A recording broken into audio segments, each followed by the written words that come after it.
인도 출신의 위대한 사상가이자 영적 스승인 지두 크리슈나무르티는 50년 이상 거의 중단 없이 전 세계를 여행하며 언어를 초월한 것, 내용물을 초월한 것을 언어와 내용물을 통해 전달하려고 노력했다. 생의 후반기 어느 강연에서 그는 다음과 같은 질문으로 청중을 놀라게 했다. 여러분은 나의 비법을 알고 싶습니까? 모두가 정신을 똑바로 차리고 들었다. 청중 속 많은 이들이 30년 동안 강연을 들으러 왔지만 아직 그의 가르침의 본질을 이해하지 못하고 있었다. 마침내 그 긴 세월이 흐른 뒤 스승이 그들에게 깨달음의 열쇠를 주려 하고 있었다. 크리슈나무르티는 말했다. 이것이 나의 비법입니다. 나는 무슨 일이 일어나든 걱정하지 않습니다. 그는 더 이상 설명하지 않았으며 청중들은 전보다 더 혼란스러운 상태가 되었다. 하지만 이 단순한 말 속에는 심오한 의미가 담겨 있다. 일어나는 일에 대해 걱정하지 않는다는 것은 무엇을 의미하는가? 그것은 무슨 일이 일어나든 그 일에 내가 내면적으로 일치하고 있다는 뜻이다. 물론 일어나는 일이란 이 순간의 있는 그대로를 가리킨다. 이 순간을 취하는 모습을, 내용물을 가리킨다. 그리고 존재하는 유일한 순간은 이 순간뿐이다. 이 순간의 있는 그대로와 일치한다는 것은 일어나는 일에 대해 내면이 무저항의 상태라는 뜻이다. 마음속에서 좋다거나 나쁘다는 분류표를 붙이지 않고 있는 그대로 받아들인다는 것을 의미한다. 그렇다면 이것은 삶의 변화를 가져오기 위한 행동을 더 이상 하지 않는다는 것을 의미하는가? 정반대다. 당신의 행동이 지금 이 순간과 조화를 이루고 있다면 그 행동은 삶 그 자체의 지성에 의해 힘을 부여받게 될 것이다. 하쿠인 선사는 일본의 한 마을에서 살았다. 그는 높은 존경을 받았으며 많은 이들이 영적인 가르침을 구해 그를 찾아왔다. 그러다가 바로 옆집에 사는 10대 소녀가 임신을 하는 사건이 일어났다. 화가 나서 아이의 아버지가 누구냐고 다그치는 부모에게 소녀는 마침내 하쿠인 선사라고 대답했다. 몹시 흥분한 부모는 당장 선사에게 달려가 큰 소리로 욕을 하면서 그가 아이의 아버지임을 딸이 고백했다고 말했다. 선사가 한 대답은 이것이 전부였다. 그런가? 추문에 대한 소문이 마을 전체에 퍼지고 다른 마을로까지 번졌다. 선사의 명성은 땅에 떨어졌다. 그는 아무 걱정도 하지 않았다. 그를 찾아오는 사람도 더 이상 없었다.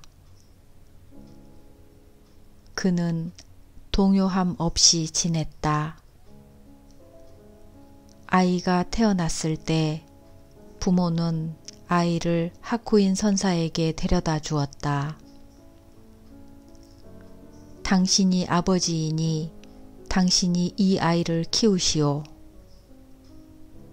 선사는 애정어린 마음으로 아이를 보살폈다. 1년 뒤 아이 엄마는 참회하는 마음으로 부모에게 고백했다. 아이의 진짜 아버지는 푸주간에서 일하는 청년이라고.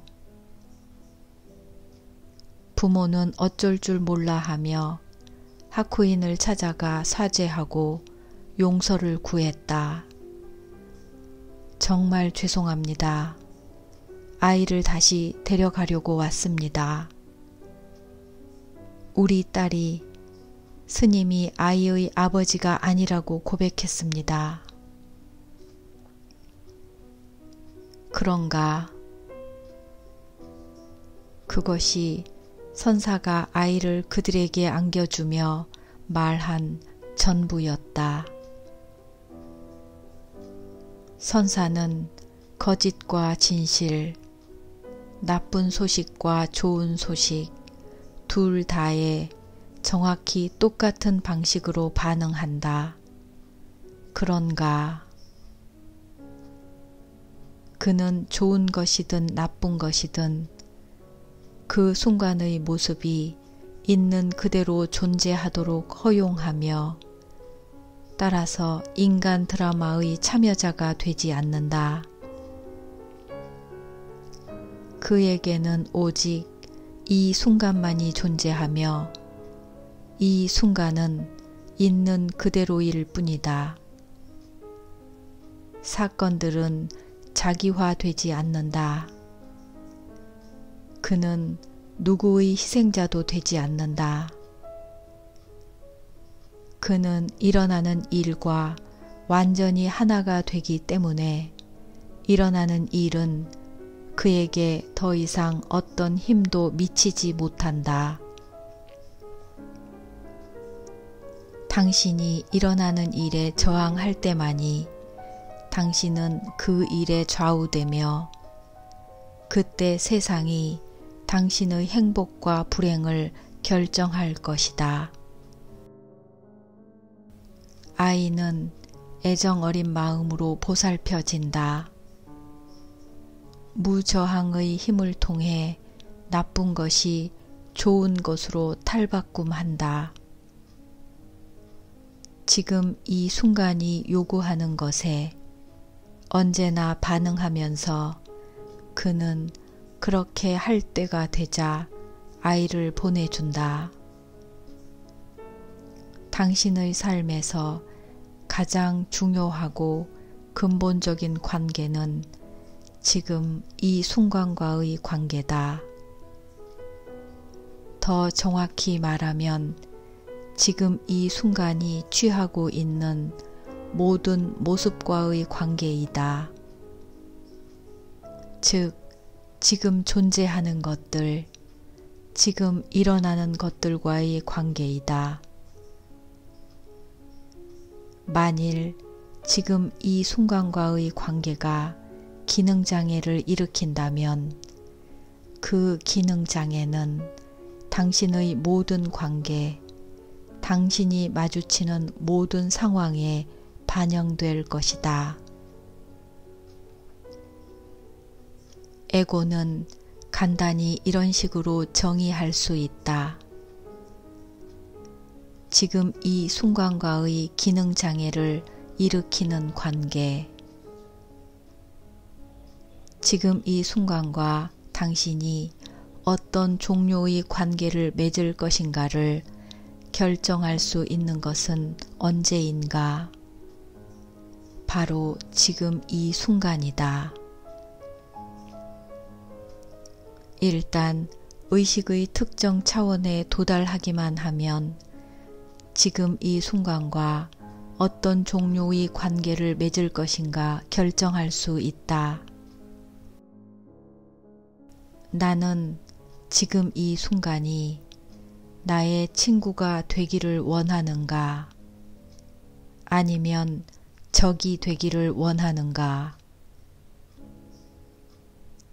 지금 이 순간은 삶으로부터 분리가 가능하기 때문에 당신은 실제로는 삶과 어떤 종류의 관계를 맺을 것인가 결정하는 것이다.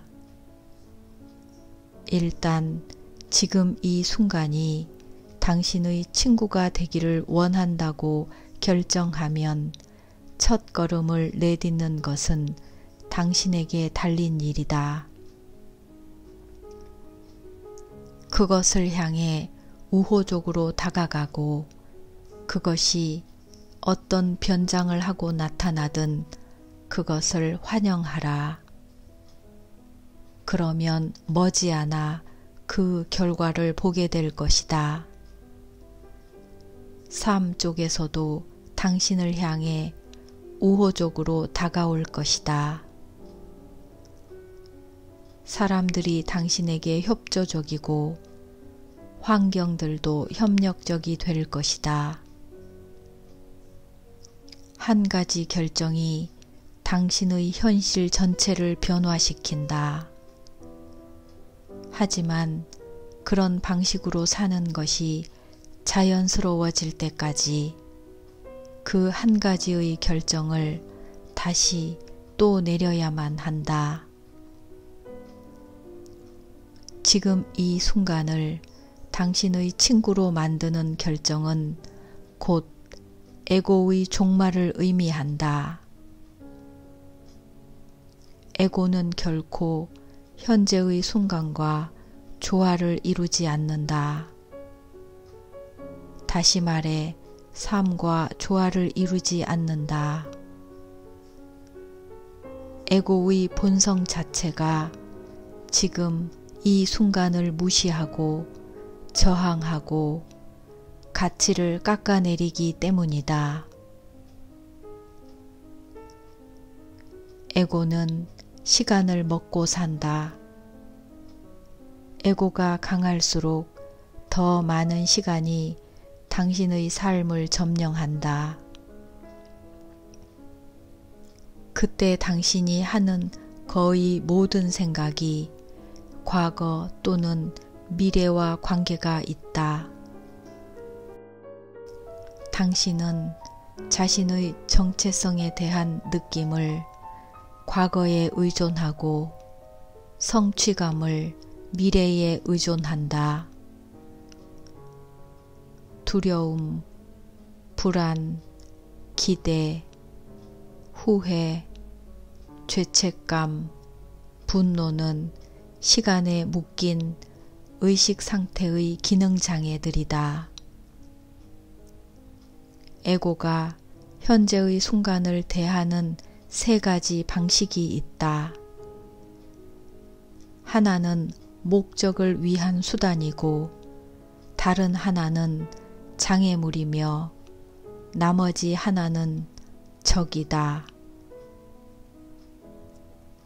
그것들을 하나씩 살펴보자. 그것들이 당신 안에서 일어날 때 당신이 그것을 알아보고 다시 결정을 내릴 수 있도록 에고에게 지금 이 순간은 기껏해야 목적을 위한 수단으로서만 쓸모가 있다. 더 중요하다고 여겨지는 미래의 어느 순간으로 당신을 데려가 주는 수단일 뿐이다. 하지만 미래는 지금 이 순간으로밖에 오지 않으며 따라서 미래라는 것은 당신 머릿속 하나의 생각일 뿐이다. 다른 말로 하면 당신은 이곳에 결코 완전하게 존재하지 않는다. 다른 곳에 도달하려고 노력하느라 언제나 바쁘기 때문이다. 이것은 누구에게나 공통된 일이며 이러한 태도가 더 두드러질 때 지금 이 순간은 마치 극복해야 할 하나의 장애물처럼 여겨지고 다루어진다. 이때 성급함, 좌절, 스트레스가 일어난다. 우리의 문화에서는 이것이 많은 사람들의 현실이자 지극히 정상적인 상태다. 지금 이 순간인 삶은 하나의 문제로 받아들여질 뿐이다. 당신은 그 문제들의 세계에서 살아나가게 되며 행복하고 만족하고 진정으로 삶을 시작할 수 있기 위해서는 그 문제들을 해결해야만 한다. 문제는 이것이다. 해결하는 모든 문제마다 또 다른 문제가 튀어나온다는 것이다. 현재의 순간을 하나의 장애물로 보는 한 문제의 끝은 있을 수 없다. 삶은 또는 지금 이 순간은 말한다. 당신이 원하는 대로 나는 존재할 거예요. 당신이 나를 대하는 방식으로 나는 당신을 대할 겁니다. 만일 당신이 나를 하나의 문제로 본다면 나는 당신에게 하나의 문제가 될 거예요. 당신이 나를 하나의 장애물로 여긴다면 나는 하나의 장애가 될 거예요. 가장 나쁜 경우는 현재의 순간을 적으로 취급하는 일이다.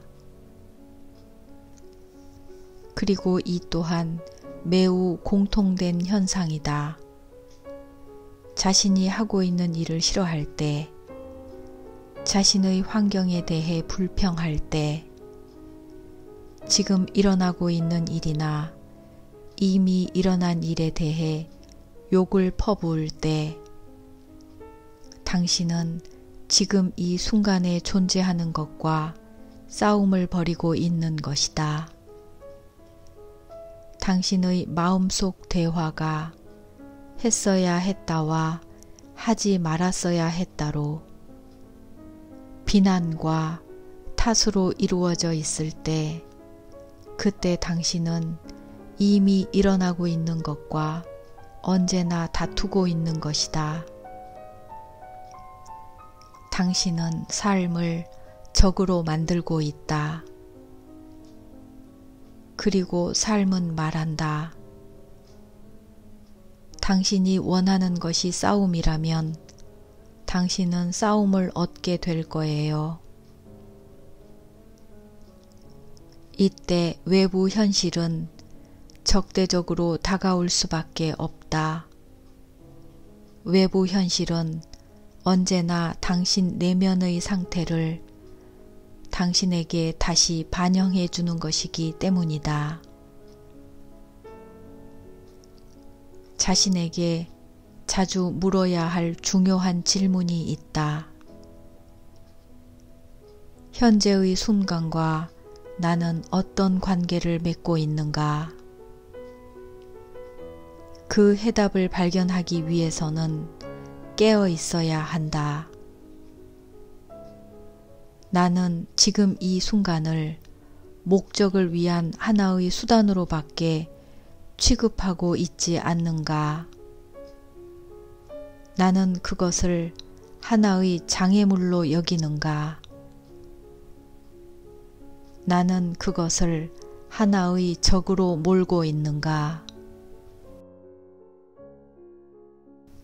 지금 이 순간만이 당신이 소유할 수 있는 전부이며 삶은 지금 이 순간으로부터 분리시킬 수 없다.